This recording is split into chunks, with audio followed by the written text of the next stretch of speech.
Es Noche de Reyes, la primera que se vive con la pandemia de coronavirus, y aunque los hospitales están desbordados y en problemas, y aunque este martes 5 de enero queda en el registro como el segundo día con más mexicanos muertos por COVID, mucha gente no se quedó en sus casas. Salieron a hacer las compras y a celebrar, porque es Noche de Reyes. Imágenes del tianguis de juguetes en la colonia CTM Culhuacán, en Coyoacán.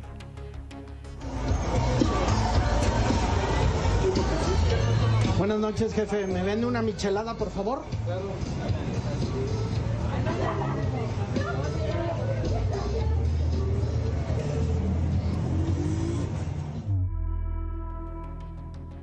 Vamos a otro lugar. Los mensajes tan contradictorios que han mandado las autoridades parecen darle licencia a la gente para celebrar como si nada grave estuviera ocurriendo.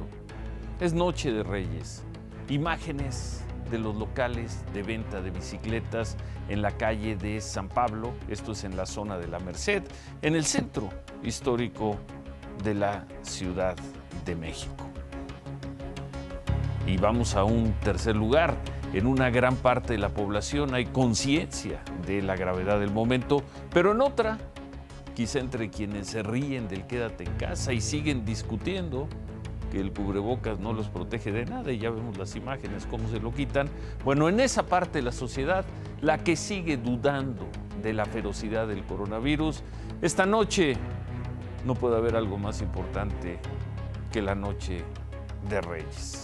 Imágenes también del centro de la ciudad, estas son del tianguis de Tepito.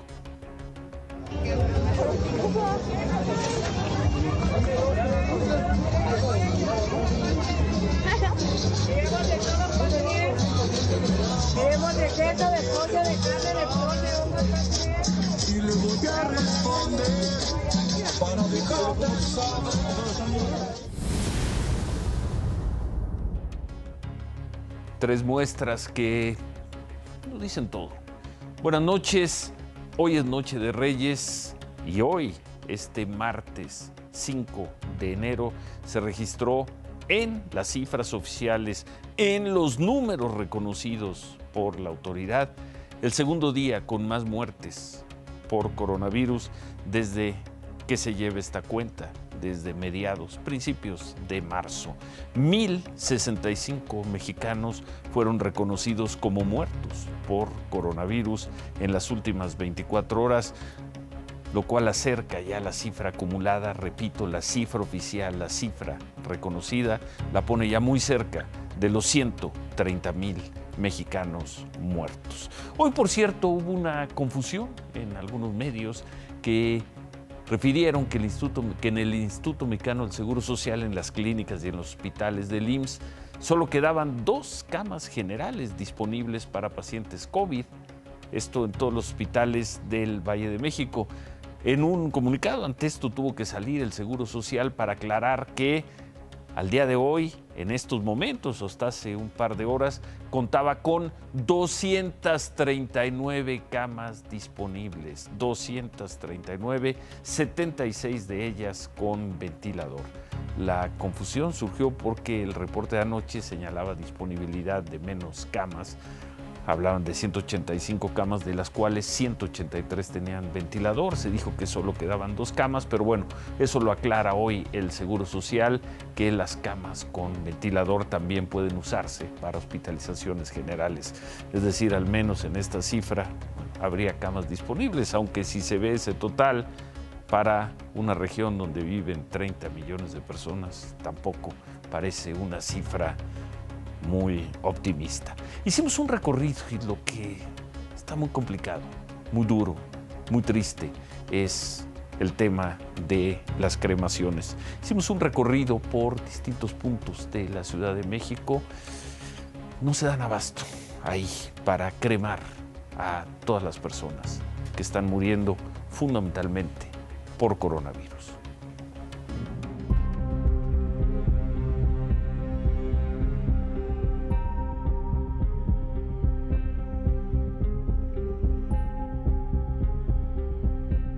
Saturado, dicen ya los crematorios. Sí, muchísimo. Ya no hay lugar, no hay lugar. ¿Cuánto tiempo esperaron su cuerpo para poderlo cremar? 3 días duramos. Permiso. Es el Panteón San Nicolás Tolentino en Iztapalapa. En tan solo una hora entraron 12 carrozas fúnebres, la mayoría con víctimas de COVID. Aquí los crematorios trabajan de 8 de la mañana a 5 de la tarde. La puerta de entrada es de un ajetreo constante. El tráfico no cesa y no hay tratos preferenciales. Las carrozas hacen fila, las familias esperan horas y hasta días para poder tener en las manos la urna con los restos de sus familiares.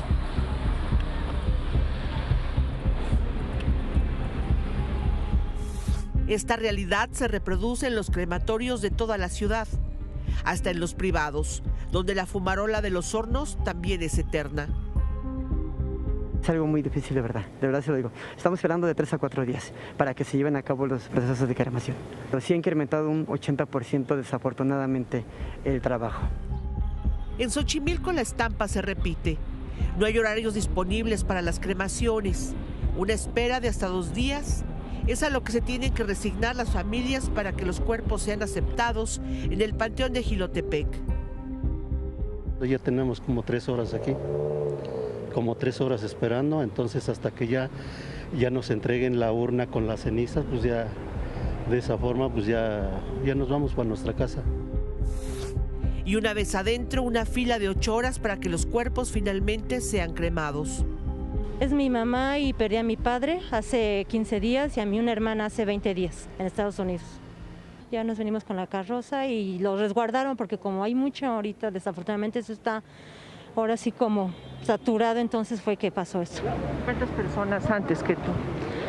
Aquí no, pues es que hay mucha gente, no se puede contar, van entrando, saliendo. He contado, no sé, ahorita sin mentirte, no sé, 20 personas. Antes estaban otras 8 personas que yo llegué a las 10 de la mañana.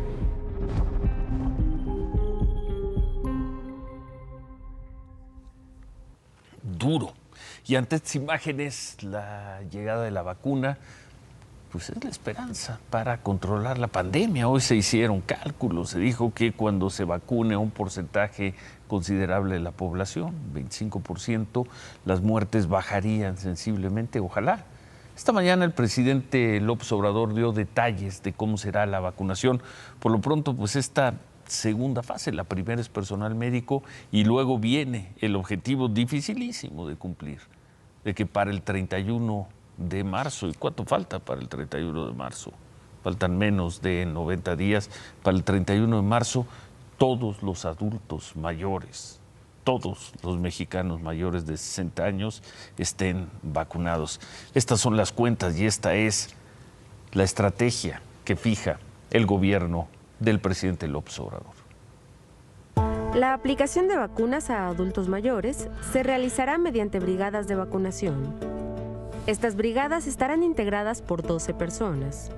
4 promotores sociales, que son integrantes de la Secretaría del Bienestar o de Agricultura, encargados de entregar los apoyos sociales del gobierno federal. 2 integrantes del sector salud. Médicos o enfermeras del IMSS, ISSSTE e INSABI. Además, 4 elementos de las Fuerzas Armadas, 3 de la Sedena y 1 de la Marina. Y finalmente 2 voluntarios, aunque no se especificó cómo serán seleccionados.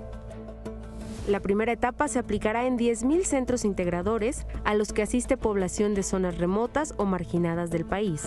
Estos son los mismos centros en los que se entregan los apoyos de los programas del bienestar.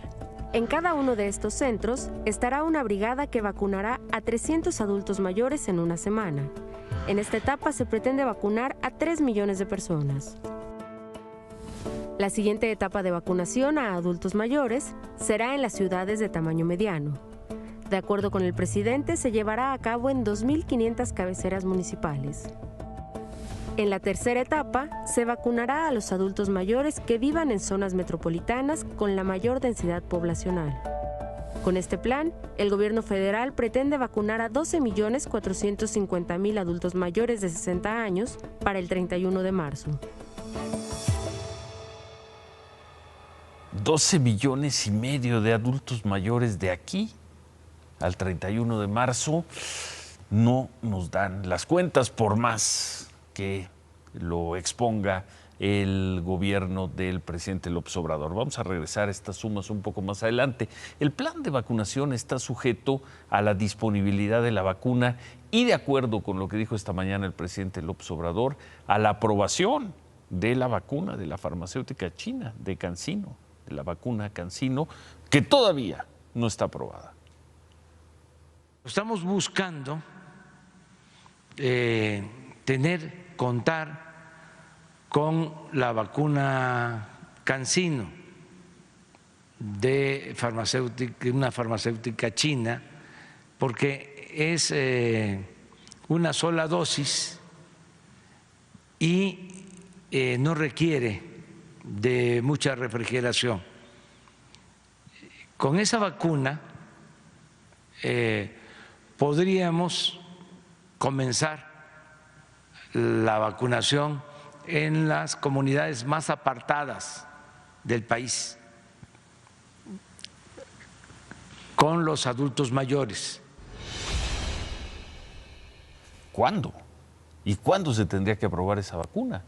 Estamos contrarreloj, no falta tanto para el último día de marzo.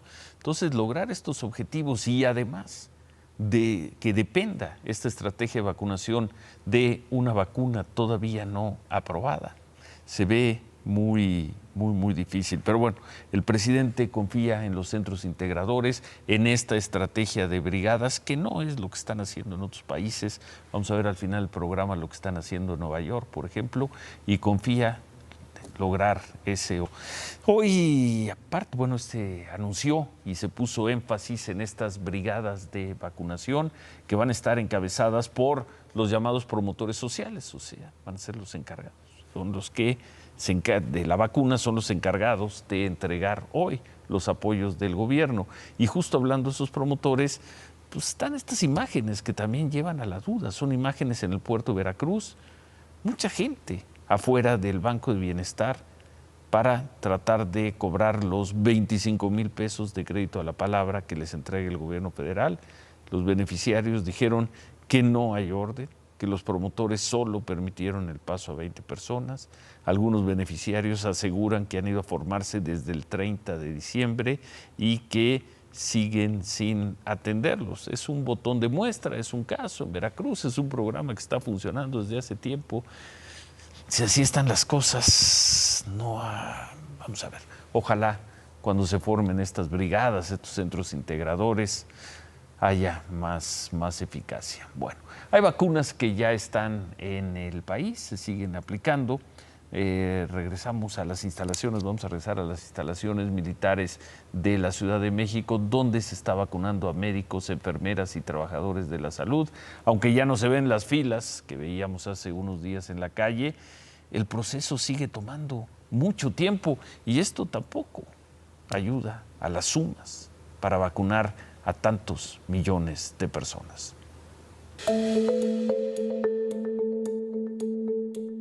Desde los hospitales, los directores y subdirectores médicos hacen una lista con los trabajadores seleccionados. Los elegidos, que además de médicos y enfermeras pueden ser asistentes, camilleros y personal de dieta, son llevados en camiones de transporte público a las unidades militares donde les aplicarán la vacuna. El Hospital Chivatito en el 22 Batallón de la Policía Militar al poniente del Valle de México, el Campo Militar número 1A al norte, el Hospital Militar de Zona El Vergel al oriente y el 81 Batallón de Infantería al sur del Valle de México.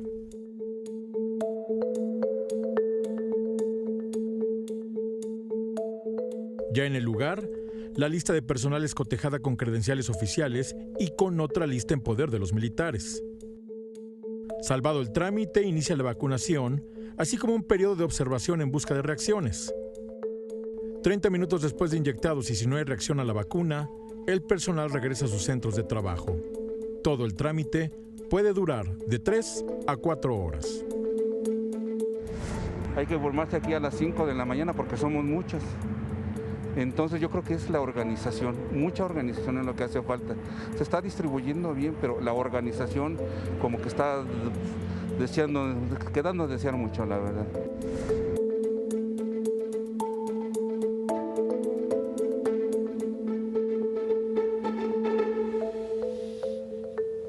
Suponemos que hay un aprendizaje en todo esto y que los procesos se están depurando, se están mejorando y la vacunación será más rápida en los próximos días. Si no, no se van a alcanzar los objetivos. Más allá de si se aprueba la vacuna china, de si llegan a tiempo, a este ritmo de vacunación, difícilmente se alcanzarán las metas. ¿Cómo están los números de vacunación de COVID? De acuerdo con la Secretaría de Salud, hoy se aplicaron 4,057 vacunas, lo cual da un total de poco más de 48,000. Y se está vacunando desde el 24 de diciembre. A este paso, pues este paso no se va a llegar muy lejos. El gobierno mexicano recibió esta mañana 2 nuevos embarques con vacunas de Pfizer-BioNTech, un lote con 8,775 dosis. Llegó al Aeropuerto Internacional de Monterrey y de ahí fue trasladado a Saltillo. Desde hoy mismo comenzó a aplicarse la vacuna en las instalaciones del 69 Batallón de Infantería en Saltillo. Ahí se proyecta vacunar todos los días a 400 trabajadores de la salud, tanto del Seguro Social como del ISSSTE. El segundo lote de vacunas, con 44,850 dosis, llegó al Aeropuerto Internacional de la Ciudad de México.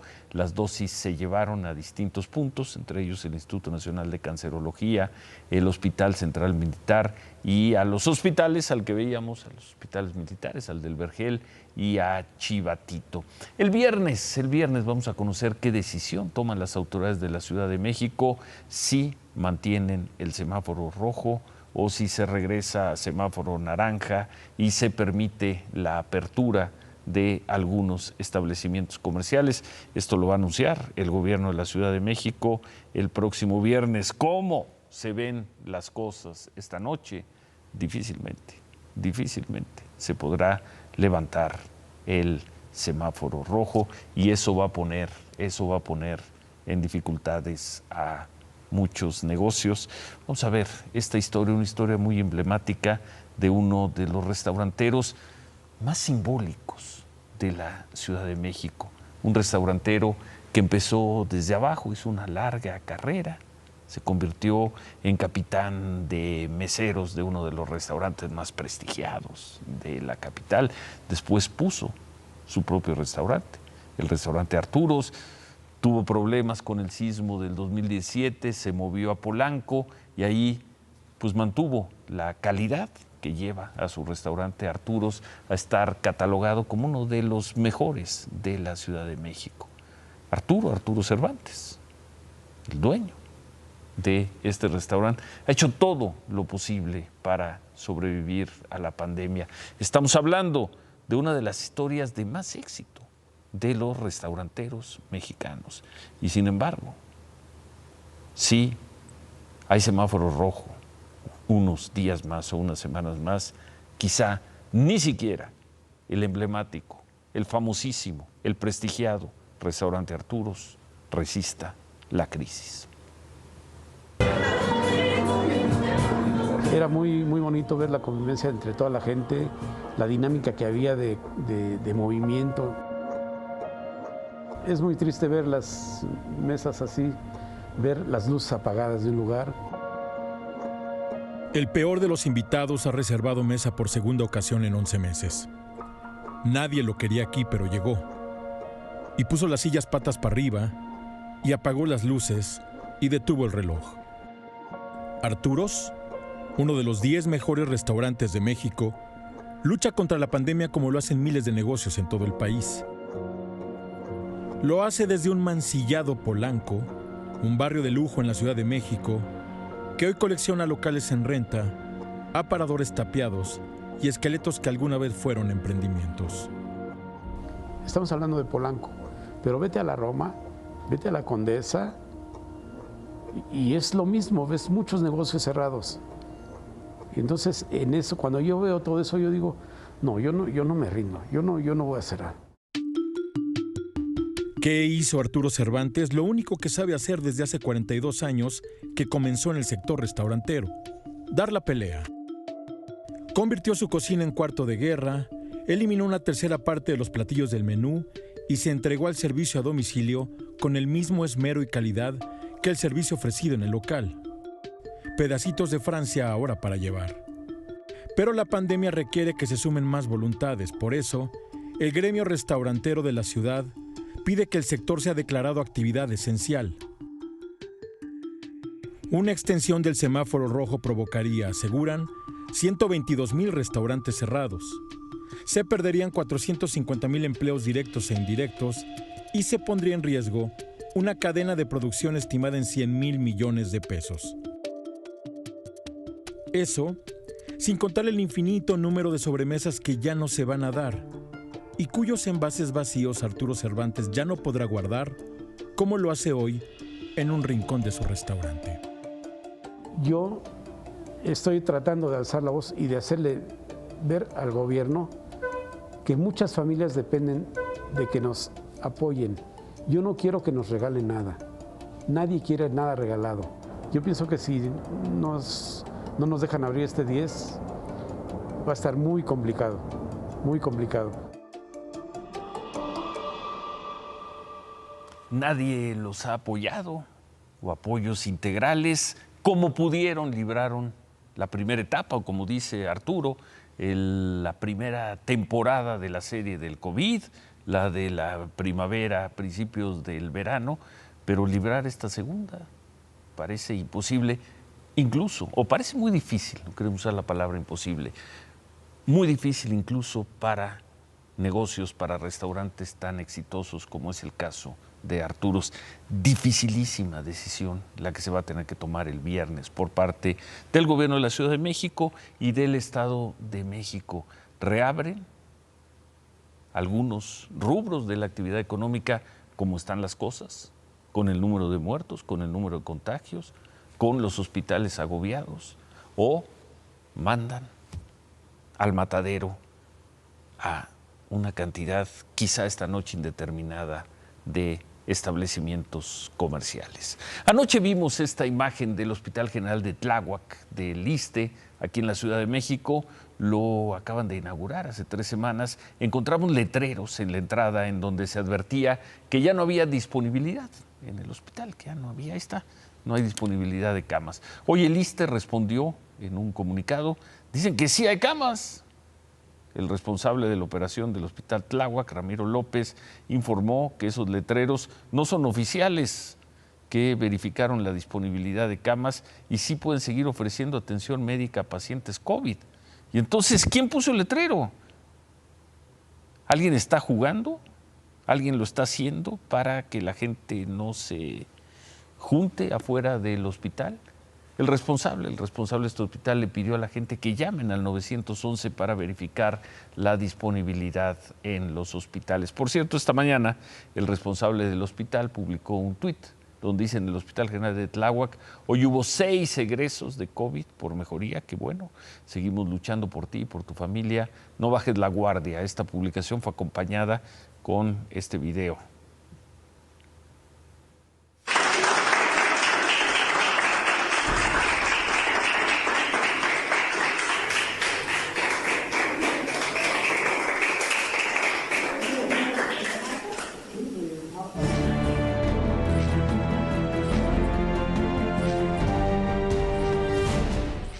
Vamos a regresar al final del programa para ver lo que anunció hoy la ciudad de Nueva York y lo que estamos haciendo en México, lo que anunció en vacunación Nueva York. Eso lo vemos al final del programa. Bueno, hablando de Estados Unidos, mañana el Congreso validará la elección presidencial.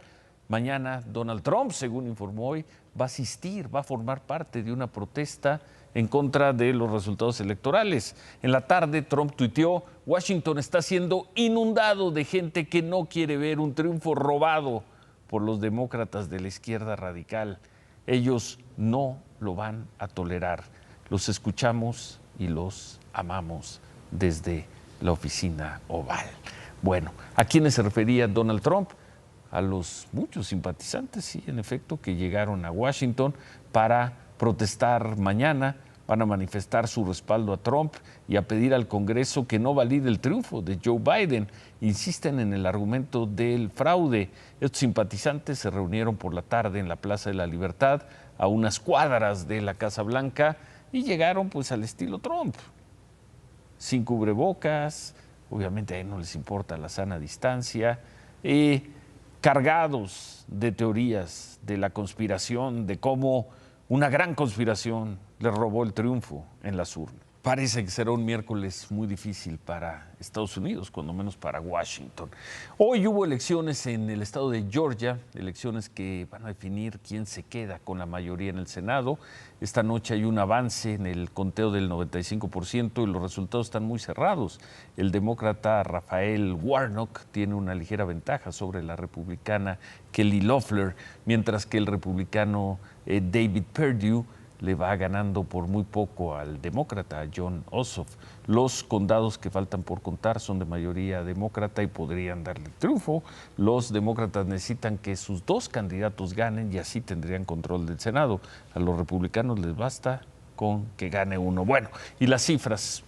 Ya vieron que hay personas que siguen diciendo que fue un invento para esto del cubrebocas, es para arrebatarle sus bellas sonrisas y que alguien inventó lo del coronavirus. Pues sí, ¿cómo explican que reconocidos por la autoridad haya 355.524 personas que han muerto en Estados Unidos por coronavirus? 355.524. En las últimas 24 horas murieron 2,000, poco más de 2,000 personas. Y pues México, Brasil y Estados Unidos, otra vez. Los tres países con más personas muertas por mucho, incluso si lo comparamos con los 201 muertos en la India. Y hablando de Estados Unidos, las autoridades del condado de Los Ángeles pidieron a los paramédicos, equipos de emergencia y operadores de ambulancia que no lleven a los hospitales a los pacientes, pues que ya no tengan probabilidades de sobrevivir. En un memorando, la Agencia de Servicios Médicos ordenó con efecto inmediato, debido al impacto severo de la pandemia en los hospitales, los pacientes adultos que hayan sufrido un paro cardíaco no deben ser trasladados a los hospitales si no se logra reanimarlos. Es decir, si un paciente con un paro cardíaco no recupera el pulso en el lugar donde sufrió el paro, los paramédicos no podrán llevarlo a los hospitales porque no lo van a atender. ¿Quién diría que algún día en Los Ángeles se emitiría un memorando así?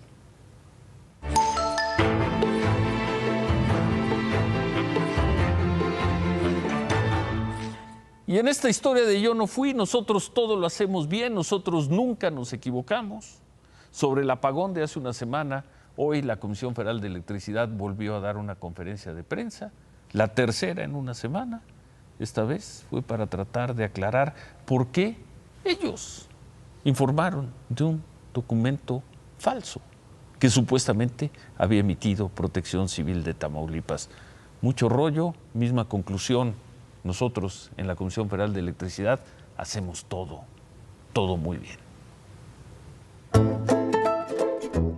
Una semana después del apagón que dejó sin luz a más de 10 millones de personas en 2 estados, la Comisión Federal de Electricidad insistió hoy en que la causa fue un incendio de 30 hectáreas de pastizales en el municipio de Padilla, Tamaulipas. El evento se realizó, el evento se ha demostrado, el evento es el producto de este incendio y lo hemos demostrado técnicamente. La insistencia ocurre luego de que un día después de la primera explicación oficial, que incluía un par de fotografías del incendio y un oficio firmado por funcionarios de Protección Civil de Tamaulipas, la propia Coordinación de Protección Civil del Estado desmintiera dicho oficio.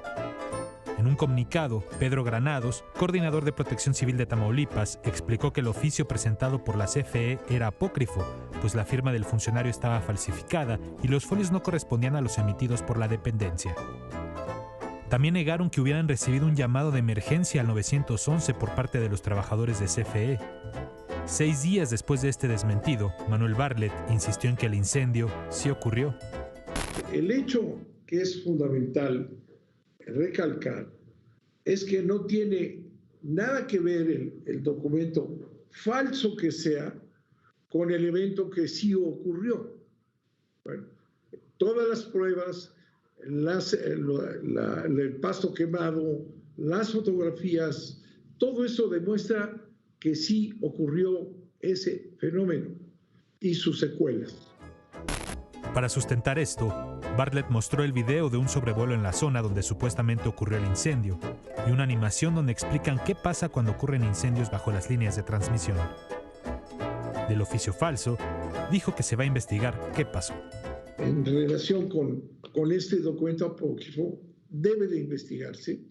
Desde luego ya lo estamos haciendo nosotros y el acta se presentó ya al auditor interno, que tiene que señalar cómo fue que llegó a ese documento, quién lo pidió, cómo lo hizo y quiénes son los responsables. Una semana después, y la Comisión Federal de Electricidad sigue tratando de convencer de que sí hubo un incendio. El documento falso, pues que eso se investigará. Anoche presentamos aquí esta declaración del presidente López Obrador. Voy a pedirle al secretario de Relaciones Exteriores que haga los trámites correspondientes para que se solicite al gobierno del Reino Unido la posibilidad de que el señor Assange quede en libertad y que México le ofrece asilo político. Esto ofreció ayer el presidente López Obrador. Hoy el señor John Shipton, el papá de Julian Assange, y dos de sus abogados le enviaron una carta al gobierno, pero al de Nueva Zelanda, para solicitarle a ellos el asilo. La carta dice: es tiempo de quitar la rodilla del cuello de Julian y de la libertad. Julian y su familia tienen conexiones con Nueva Zelanda y deben dar un paso al frente donde Australia y el Reino Unido fracasaron. La carta concluye diciendo: Julian necesita asilo en Nueva Zelanda y lo necesita ya. Es decir, no tomaron muy en serio la invitación que hizo el presidente López Obrador, o la propuesta o el señalamiento del presidente López Obrador de darle asilo a Julian Assange en México. Por el contrario, el coordinador de la defensa de Julian Assange, el abogado, el famoso juez Baltasar Garzón, dijo esto a la agencia APRO: nos satisface y agradecemos en nombre de Julian Assange el ofrecimiento del presidente López Obrador. Es un honor este ofrecimiento. Admiramos su postura valiente y decidida que muestra la defensa de la libertad de expresión y el derecho de asilo que México siempre ha mantenido. El señor Garzón aclaró también que por el momento no pueden avanzar en ningún trámite de asilo hasta que la sentencia gane firmeza en los tribunales británicos. Javier. Ciro, regresamos con la polémica que no dejó de estar en la Liga MX. Este fin de semana puede haber gente en los estadios, regresamos con eso, pero la cosa viene con el sí. En algunos estadios. Bueno, regresamos con eso y por más que sumamos, no nos salen las cuentas. Preguntamos, ¿por qué el gobierno del presidente López Obrador no convoca, no encabeza una convocatoria para multiplicar las vacunas? ¿Por qué no lo hace? ¿Y por qué no lo hace ya? Volvemos con eso. El gobierno de la ciudad de Nueva York anunció hoy la puesta en marcha de 5 centros de vacunación que funcionarán las 24 horas del día, los 7 días de la semana. El objetivo es vacunar desde ya a 500,000 de personas cada semana. Eso allá en Nueva York. Aquí, en cambio, se anunció una estrategia de vacunación con brigadas que dependerán completamente del gobierno federal. Y por más que hacemos sumas, multiplicaciones, cuentas optimistas, es casi imposible alcanzar las metas fijadas.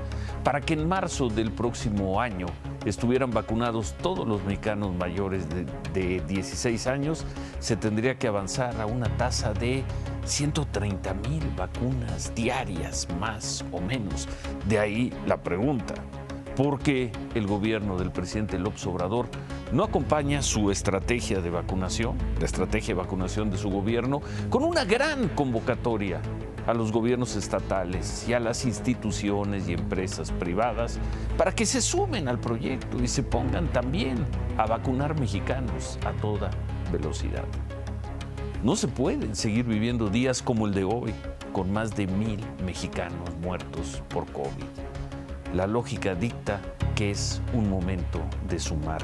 Sí, bienvenidas las brigadas del gobierno federal, pero sí también bienvenida la incorporación de los gobiernos estatales y las empresas a esta auténtica cruzada de vacunación contra el coronavirus. Si este no es un momento para sumar, ¿cuál será entonces? ¿Qué dicen los gobernadores? ¿Se van a quedar con los brazos cruzados? ¿Se quedan con qué importa? Gracias, buenas noches. ¡Ánimo!